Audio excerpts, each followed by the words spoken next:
Hello, good morning to all students. आप सभी लोगों का इस चैनल में पुनः स्वागत है। आशा है आप सभी लोग स्वस्थ होंगे और अपने कार्य में व्यस्त भी होंगे और खूब मस्ती भी कर रहे होंगे, लेकिन मस्ती के साथ थोड़ा अपनी पढ़ाई का भी ध्यान देंगे, ऐसी आशा और विश्वास आपसे है। तो हम अभी समष्टि अर्थशास्त्र पढ़ रहे हैं। व्यष्टि में 2 चैप्टर पढ़ चुके हैं। तो समष्टि अर्थशास्त्र के 2 चैप्टर परिचय और जो राष्ट्रीय आय का लेखांकन था उसको हमने पढ़ लिया है। राष्ट्रीय आय संबंधी चैप्टर में प्रश्नों में किसी को कोई समस्या हो तो आप फ़ोन कर सकते हैं, व्हाट्सएप ग्रुप में भी संपर्क कर सकते हैं, अपनी प्रॉब्लम को शेयर कर सकते हैं। तो हम यथासंभव प्रयास करेंगे। और राष्ट्रीय आय किसी के समझ में लगभग कहीं पर कुछ नहीं आ रहा है तो घबराने की बात नहीं। जैसे ही विद्यालय खुलेगा उस चैप्टर को मैं दोबारा एक बार फिर पढ़ाऊंगा, और क्योंकि काफ़ी लंबा चैप्टर है, काफ़ी समय लगता है और अभी समय अभाव और वीडियो में अभी अधिक लंबी वीडियो भी नहीं हो सकती थी, इसलिए उसको थोड़ा छोटा किया गया है। बाद में उसका पुनः हम अध्ययन करेंगे। आज हम आगे बढ़ते हैं मुद्रा एंड बैंकिंग में। मुद्रा पहला जो चैप्टर इसका पार्ट है मुद्रा। मुद्रा सब जानते हैं। आजकल हम जिसको हम रुपया कहते हैं वो भारत की मुद्रा है। ऐसी हर देश की अलग अलग मुद्राएं होती हैं। तो अब हम इसमें देखेंगे कि ये मुद्रा का आविष्कार कैसे हुआ, मुद्रा की आवश्यकता कब महसूस की गई और उससे पहले किस प्रकार से ये विनिमय का काम किया जाता था। मुद्रा से पहले किस प्रकार से हम वस्तुओं को अदला बदली करते थे, किस प्रकार से कोई व्यक्ति किसी दूसरे व्यक्ति से काम लेता था, किस प्रकार से उत्पादन कार्य होता था, यह सब भी आज हम अध्ययन करेंगे। मुद्रा से पहले जब मुद्रा का आविष्कार नहीं था तब हमारे पास एक सिस्टम था, उसको हम कहते थे वस्तु विनिमय प्रणाली, बार्टर सिस्टम। बार्टर सिस्टम अर्थात वस्तु विनिमय प्रणाली, जैसा नाम से स्पष्ट है, जब वस्तु का वस्तु से हम अदला बदली करते हैं या वस्तु का या सेवा का किसी दूसरी वस्तु या सेवा से अदला बदली करते हैं तो उसको हम वस्तु विनिमय प्रणाली कहते हैं। वस्तु विनिमय प्रणाली हमारे जब शुरुआत से चली आई है, जब से लोगों ने अपने उत्पादन कार्य शुरू किया, घरों में रहना शुरू किया, खेती कार्य शुरू किया, तब से जब भी अब बाद में जब श्रम विभाजन हुआ, जब किसी कार्य में किसी व्यक्ति को विशेषज्ञता हासिल हुई तो उस व्यक्ति ने वही कार्य अधिक किया, तो उसी कार्य को अधिक करने से उसने एक विशेष वस्तु या सेवा का उत्पादन अधिक किया और दूसरी वस्तु से सेवा से वो वंचित रहता था।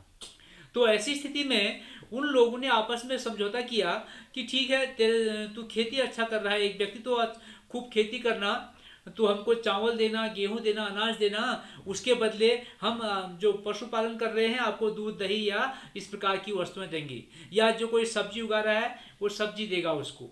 इस प्रकार से अब या कोई किसी अन्य जो वस्तुएं का उत्पादन कर रहा है तो या सेवाओं का उत्पादन कर रहा है तो वह उन लोगों को इस प्रकार से वस्तुएं सेवाएं उपलब्ध करा रहा है।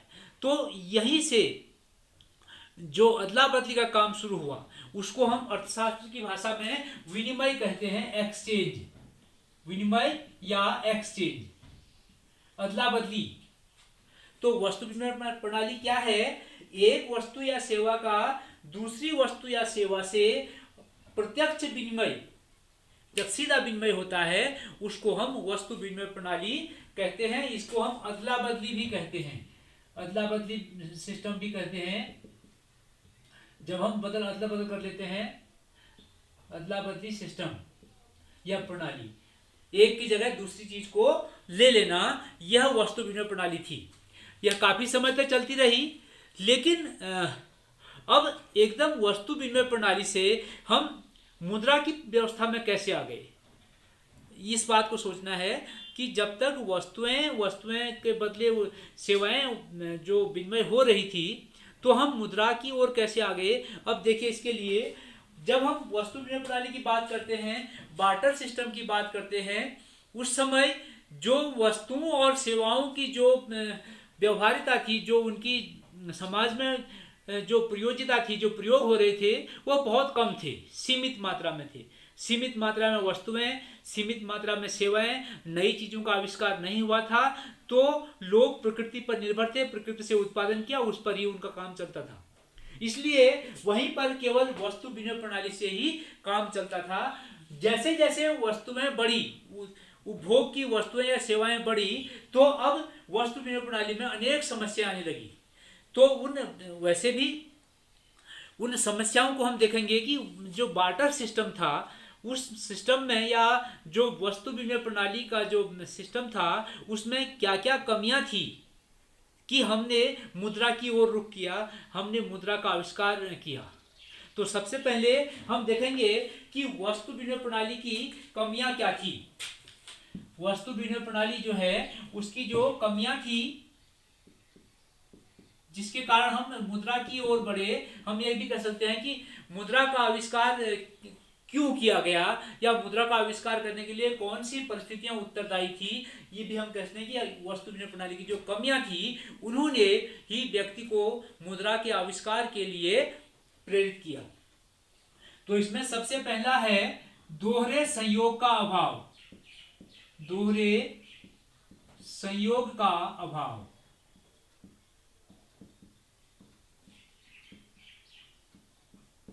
Lack of double coincidence. अर्थात दोहरा संयोग क्या है? माना मैंने अभी आपको उदाहरण दिया था कि एक व्यक्ति केवल अनाज का उत्पादन कर रहा है या गेहूं का उत्पादन कर रहा है, दूसरा व्यक्ति चावल का उत्पादन कर रहा है, तीसरा व्यक्ति दालों का, चौथा व्यक्ति सब्जी का, पांचवा व्यक्ति इस प्रकार से दूध या दही इस प्रकार का उत्पादन कर रहा है, ये व्यक्ति आखेट कर रहा है, वो सबको व्यवस्था दे रहा है। अब यहाँ पर क्या समस्या हो रही थी? दोहरा संयोग। अर्थात एक व्यक्ति जिसके पास गेहूं अधिक मात्रा में है, वह चाहता है कि मुझे चावल मिले, लेकिन जिसके पास चावल अधिक मात्रा में है, वह नहीं चाहता कि मुझे गेहूं, उसको गेहूं नहीं चाहिए, उसको सब्जी चाहिए। तो ऐसा जब हम अदला बदली कब करेंगे? जब हमारा संयोग बैठेगा। अर्थात जो मुझे आवश्यकता है वो उस व्यक्ति के पास है, और जो मेरे पास अधिक मात्रा में है उसकी आवश्यकता उस व्यक्ति को है। तो जब ऐसा संयोग मिलेगा, उसको हम दोहरा संयोग कहते हैं। वस्तु विनिमय प्रणाली में जब वस्तुओं की संख्या अधिक होने लगी, तो यह दोहरा संयोग देखने को कम मिलने लगा, दोहरे संयोग का अभाव होने लगा। इसलिए यह एक समस्या उत्पन्न हुई कि हम किस प्रकार से ऐसे व्यक्ति को ढूंढें जिसके पास वस्तु की अधिकता है, और जो हमारी वस्तु को स्वीकार करे, और जो अधिक है उस वस्तु को ले सके। ऐसा संभव बहुत कम होता था। तो यहाँ पर एक समस्या उत्पन्न हुई, दोहरे संयोग का अभाव। दूसरी समस्या है क्रय शक्ति संचय में कठिनाई। क्रय शक्ति संचय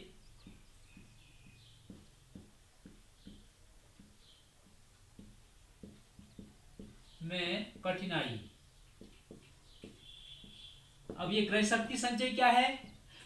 जैसे हम भविष्य के लिए अपना, आजकल हम क्या करते हैं, भविष्य की कोई आवश्यकता पूर्ण करनी हो तो उसके लिए हम पैसा बचा देते हैं, यह क्रय शक्ति संचय है। अब वस्तु विनिमय प्रणाली में जब वस्तुओं का उत्पादन हो रहा था, तो वो वस्तुएं उतनी ड्यूरेबल नहीं थी कि उनको हम भविष्य के लिए रख सकें। तो यहाँ पर क्रय शक्ति अर्थात भविष्य में किसी वस्तु को क्रय करने की जो क्षमता होती थी, उसको हम सेव नहीं कर सकते, बचा नहीं सकते थे। वस्तु विनिमय प्रणाली में हम क्या कर रहे थे? जैसे माना हम गांव में भी देखते हैं कि एक परिवार के पास इस बार गाय है दूध देने वाली, दूसरे परिवार के पास नहीं है, अगले साल इसके पास नहीं होगी, इसके पास होगी, तो वो आप आपस में अदला बदली कर लेते हैं कि इस समय मैं आपको दूध दूंगा, उस समय आप मुझे दूध देना। तो यह तो एक प्रकार से अदला बदली है। लेकिन कोई चाहे कि मैं अपने दूध को अगले साल के लिए संचय कर सकूं, या अगले 3 महीने के लिए संचय कर सकूं, ऐसी कुछ वस्तुएं होती हैं जो नाशवान होती हैं। उन वस्तुओं को हम भविष्य के लिए संचित नहीं कर सकते हैं। इसलिए भी क्रय शक्ति संचय में कठिनाई इसको हम कहते हैं। इसलिए मुद्रा की आवश्यकता पड़ी, ताकि अभी वस्तुओं को बेच ले, बाद में फिर उनको खरीद सके। तो ये 2 कमियां हैं। और तीसरी कमियां है सर्वमान्य मूल्य मापक का अभाव। सर्वमान्य मूल्य मापक का अभाव।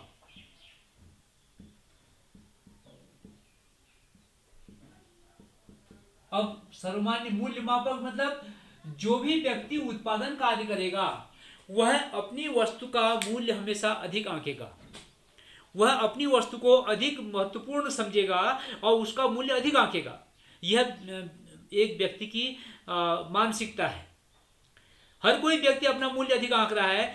तो ऐसी स्थिति में कि जो सही ढंग से जो विनिमय होना था वस्तुओं का वस्तुओं या सेवाओं का सेवाओं से, वो नहीं हो पा रहा था, क्योंकि सर्वमान्य मूल्य मापक का अभाव था। जिस व्यक्ति के हाथ जैसा लगा, जिस व्यक्ति को जिस प्रकार से किसी को ये विनिमय करना था वो अपना विनिमय कर लेता था, अपने फायदे के लिए हर कोई सोचते थे। तो अनेक बार इनमें विनिमय का काम नहीं भी हो पाता था। तो यह समस्या थी कि जब हम ठीक है हम वस्तु विनिमय कर रहे हैं लेकिन मूल्य मापक का अभाव है। हम अपनी वस्तु का मूल्य एक सर्वमान्य मापक नहीं है। कोई व्यक्ति 1 कुंटल गेहूं के बदले 2 कुंटल धान दे रहा है, तो कोई व्यक्ति 1 कुंटल गेहूं के बदले 1 कुंटल धान दे रहा है। इस प्रकार के अनेक हो सकते थे उदाहरण। तो ऐसी स्थिति में यह सर्वमान्य मूल्य मापक का अभाव था, जो वस्तु विनिमय प्रणाली की एक कमी और थी। अब अगला है वस्तु के विभाजन में कठिनाई। वस्तु के विभाजन में कठिनाई। अगर कोई वस्तुएं ऐसी होती हैं जो संपूर्ण रूप में ही काम करती हैं, जो संपूर्ण रूप में ही काम करती हैं, अगर उनको विभाजित हो जाए तो वह बेकार हो जाती है। जैसे हम उदाहरण समझें कि एक व्यक्ति के पास हाथी है या भैंस है दूध देने वाली, वह भैंस को बेचना चाहता है, मतलब भैंस के बदले उसको चावल भी चाहिए है और उसको कपड़े भी चाहिए हो रहे हैं और उसको उसके बदले अनेक बहुत सारी वस्तुएं चाहिए होती हैं एक भैंस देकर के। अब उसको ऐसा व्यक्ति ढूंढना पड़ेगा जिसके पास भैंस की आवश्यकता भी हो और ये सब वस्तुएं भी हो। ऐसा संभव नहीं था। अगर वह भैंस का विभाजन करता है तो ऐसी स्थिति में उपयोगिता खत्म हो जाती है। तो यह इसी एक और कमी ये थी कि जो वस्तुएं, कुछ ऐसी वस्तुएं होती थी जिनका विभाजन संभव नहीं था। अगर विभाजन कर दिया जाए तो उसका वह उपयोगी नहीं रहती थी। तो यह भी एक वस्तु विनिमय प्रणाली में कमी थी। अगला है मूल्य स्थानांतरण का अभाव। मूल्य स्थानांतरण का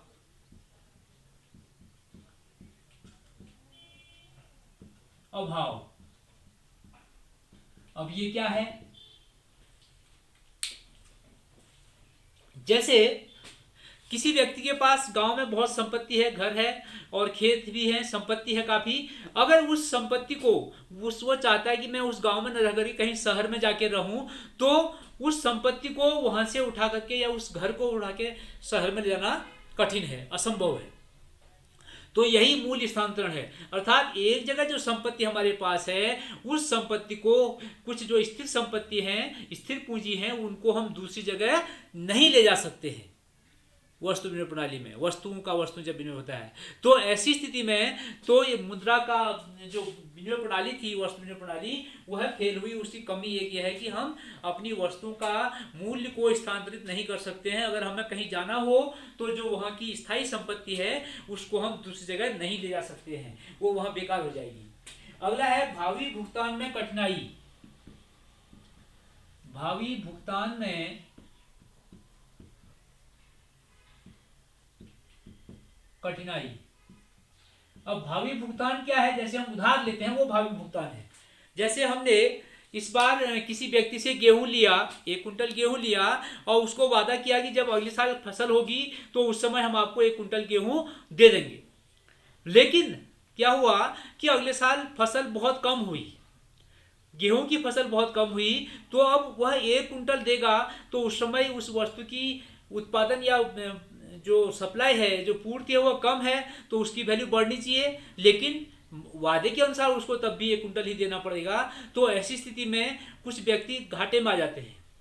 या हम कहें इस बार बहुत कम उत्पादन हुआ, 1 कुंटल किसने लिया तो उसकी वैल्यू काफ़ी अधिक है, अगली बार उत्पादन 4 गुना अधिक हो गया तो फिर भी 1 ही कुंटल दे रहा हो, तो यह भी अव्यवस्था थी। तो ऐसी स्थिति में जो हम भविष्य में भुगतान करने का वचन देते थे उस बार्टर सिस्टम में वह काम नहीं करता था, क्योंकि वैसी स्थिति में किसी वस्तु की कमी या अधिकता के कारण जो अदला बदली थी वह सही ढंग से नहीं हो पाती थी। तो ये इस प्रकार से ऐसी कुछ कमियां थी जिससे जिनको हम वस्तु विनिमय प्रणाली की कमियां मानते हैं और जो मुद्रा के आविष्कार के लिए उत्तरदायी भी हैं। यही जो चीजें हैं, यही जो कमियां थी वस्तु विनिमय प्रणाली की, वही मुद्रा के आविष्कार के लिए उत्तरदायी भी थी। अब कैसे, देखिए, अब इसी के आगे देखते हैं कि इन कवियों ने मुद्रा का आविष्कार कैसे किया, या इन कवियों के चलते मुद्रा का आविष्कार कैसे हुआ, वो देखते हैं। अब देखिए, मुद्रा क्या हम कह सकते हैं इसमें कि मुद्रा के आविष्कार से ये कमियां कैसे दूर हो गई। मुद्रा के आविष्कार से ये कमियां कैसे दूर हो गई। मुद्रा का आविष्कार हो गया तो ये कमियां कैसे दूर हुई। मुद्रा के आविष्कार होने से, अब देखिए, मुद्रा के आविष्कार होने से क्या हुआ कि जितनी भी कमियां थी यह सब खत्म हो गई, यह सब दूर हो गई। जैसे हम पहली कमी देखते हैं, दोहरे सहयोग का अभाव। वस्तु विनिमय प्रणाली में दोहरे सहयोग का अभाव था। एक व्यक्ति के पास जो वस्तुएं हैं और जो अधिक मात्रा में है, उसको ऐसा व्यक्ति ढूंढना है जिसके पास की वह वस्तु की आवश्यकता हो और दूसरी वस्तु उसके पास पर्याप्त मात्रा में जो पहले व्यक्ति को दे सके। तो यह दोहरा सहयोग का अभाव था। लेकिन मुद्रा के आविष्कार होने से क्या किया मुद्रा ने, व्यक्ति बाजार में जाएगा, अपनी वस्तु को बेच देगा, मुद्रा प्राप्त करेगा, मुद्रा प्राप्त करके कहीं से भी अपनी वस्तु का क्रय कर सकेगा। तो मुद्रा के आविष्कार ने इस कमी को समाप्त कर दिया। दूसरा है क्रय शक्ति संचय में कठिनाई। हमने कहा था कि जो हमारे पास आज काफी मात्रा में उत्पादन है, हम चाहते हैं कि उस उत्पादन को भविष्य के लिए रख लें। तो कुछ ऐसी नाशवान वस्तुएं होती हैं, उनको हम भविष्य के लिए नहीं रख पाते थे। तो मुद्रा के आविष्कार होने के बाद क्या हुआ कि क्रय शक्ति संचय होने लगा। हमने पैसा बचा लिया और जब जरूरत पड़ी, बाद में हमारे पास उत्पादन के स्रोत खत्म हो गए थे, हमें जरूरत पड़ी तो हमने उस वस्तु को उस मुद्रा से खरीद लिया। अभी हमने वस्तु बेच दी, मुद्रा मिली हमें, उस मुद्रा को संभाल के रख दिया, बचा लिया और भविष्य में जरूरत पड़ने पर हमने वह वस्तु उस मुद्रा से खरीद ली। यह क्रय शक्ति संचय हो गया। सर्वमान्य मूल्य मापक का अभाव। अब जो एक मूल्य मापक था, क्योंकि जैसे हर कोई व्यक्ति अपनी वस्तु का अधिक वैल्यू समझता है, अधिक वस्तु, अधिक उसके बदले में अधिक दूसरी वस्तुएं चाहता है, तो ऐसी स्थिति में मुद्रा के आविष्कार होने से क्या हो गया कि मुद्रा के आविष्कार होने से सभी वस्तुओं का मूल्य मुद्रा में मापा जाने लगा। इस वस्तु का दाम इतना रुपया है, इसका दाम इतना रुपया है, इस प्रकार से सभी चीजों के जो कीमतें थी वह मुद्रा में मापी जाने लगी। तो यह समस्या भी समाप्त हो गई। अगला है वस्तु विभाजन में कठिनाई। हमने देखा था जो वस्तु विनिमय प्रणाली थी, उस प्रणाली में वस्तुओं के विभाजन, कुछ वस्तुएं आकार में बड़ी होती थी, उनका विभाजन संभव नहीं था। अगर विभाजन कर भी दिया जाए तो उसकी उपयोगिता समाप्त हो जाती थी। यह कमी थी। मुद्रा के आविष्कार होने से क्या हो गया कि व्यक्ति ने उस वस्तु को बेच दिया जो अविभाज्य वस्तु थी, और उसके बदले जो मुद्रा प्राप्त हुई, उस मुद्रा से उस व्यक्ति ने जितनी भी उसकी आवश्यकताएं थी उन सब आवश्यकताओं को पूरा कर लिया। तो हम कहेंगे कि यह कमी भी मुद्रा ने खत्म, समाप्त कर दी। अगला है मूल्य स्थानांतरण का अभाव।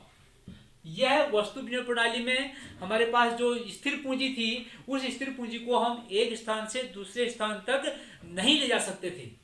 तो मुद्रा के आविष्कार होने से हम क्या करते हैं, आज हम गांव की संपत्ति को बेच देते हैं और शहर में जहां बसना होता है वहां हम संपत्ति खरीद लेते हैं। तो यह मूल्य स्थानांतरण की जो समस्या थी वह भी मुद्रा से समाप्त हो गई। हमने गांव की संपत्ति को बेच दिया, उससे मुद्रा मिली, उस मुद्रा से हमने जहां पर जो हमारी इच्छित जगह है वहां पर हम दूसरी संपत्ति क्रय कर ली, खरीद ली।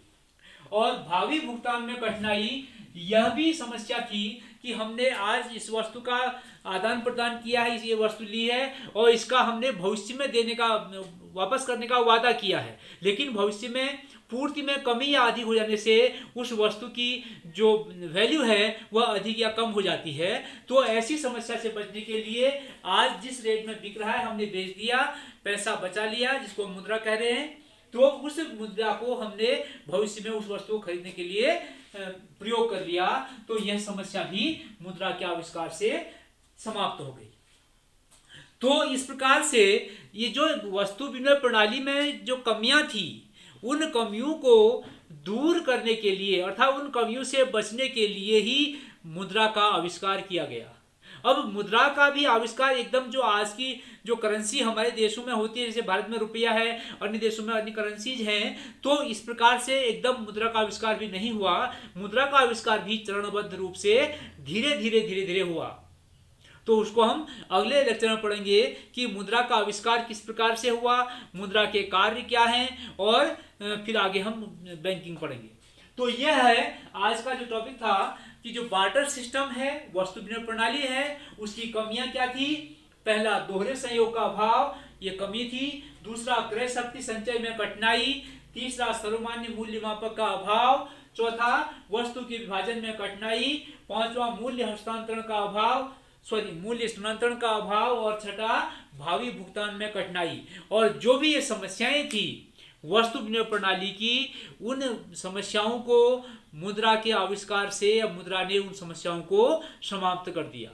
इसीलिए उन कमियों को दूर करने के लिए ही मुद्रा का आविष्कार हुआ। एक बार पुनः फिर मैं आपको बता रहा हूं कि वस्तु विनिमय प्रणाली क्या है।